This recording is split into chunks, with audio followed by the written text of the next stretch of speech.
Hi hello welcome to my channel. ఈరోజు onion pakodi ఎలా వేసుకోవాలో చూద్దాం. ఫస్ట్ ఆనియన్స్ని పొడుగ్గా కట్ చేసుకొని సాల్ట్ వేసేసుకొని సాల్ట్ అంతా ఆనియన్స్కి పట్టేలాగా గట్టిగా స్క్వీజ్ చేసేసుకొని పెట్టుకోవాలి.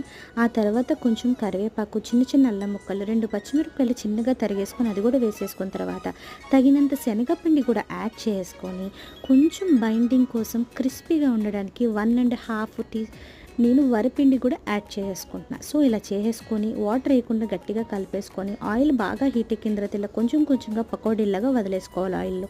సో ఇలా వేసుకున్న తర్వాత ఆ హీట్కి చక్కగా వేగుతున్నప్పుడు లో ఫ్లేమ్లో గోల్డెన్ కలర్ బ్రౌన్ వచ్చేంత వరకు వేయించుకొని సర్వ్ చేసుకోవడమే. ఒక్క ఆనియన్ పకోడీ ఉంటే సరిపోయిద్దా? నాకు మంచి ఇలాచీ చాయ్ అయితే తాగాలనిపించింది. సో నేను చాయ్ ప్రిపేర్ చేసుకున్నా. సో ఈ క్లైమేట్కి చల్లగా వేడి వేడి పకోడీ అందులోకి టీ తాగుతుంటే ఆహా! నా వీడియో నచ్చితే లైక్, షేర్, సబ్స్క్రైబ్.